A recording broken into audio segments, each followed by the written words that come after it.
Donc pour les salariés du groupe Navimo, un CE extraordinaire s'est ouvert cet après-midi à Lorient. Il devrait se poursuivre une partie de la nuit. En jeu, le sort de près de 200 salariés du groupe qui pourraient se retrouver au chômage. Plastimo est l'une des entreprises concernées par ce plan de restructuration et les salariés ont d'ailleurs manifesté aujourd'hui. Éric Nedjar, Philippe Boger.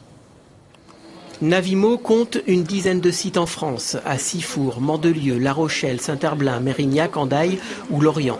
Et le comité d'entreprise extraordinaire prévu cet après-midi les concernait tous. D'où la venue de tous ces délégués syndicaux à qui la direction devait présenter dans le détail son plan de restructuration. Avec à la clé 184 suppressions d'emplois sur les 442 que compte le groupe en France. 83 postes en moins ici à Plastimo et beaucoup craignent que l'on n'en reste pas là. Notre président a décidé d'externaliser la logistique, ça concerne 28 salariés.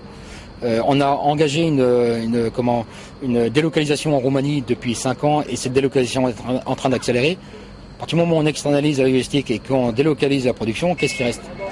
Au moment même où le CE devait se réunir, les syndicats appelaient donc les salariés à cesser le travail pendant 1 heure. Pourtant, pour ce qui est du maintien des ateliers de fabrication de matériel d'accastillage à Lorient, la direction se voulait rassurante. Ce matin, le PDG du groupe rencontrait les élus de la communauté de communes pour évoquer la question des bâtiments jugés aujourd'hui obsolètes.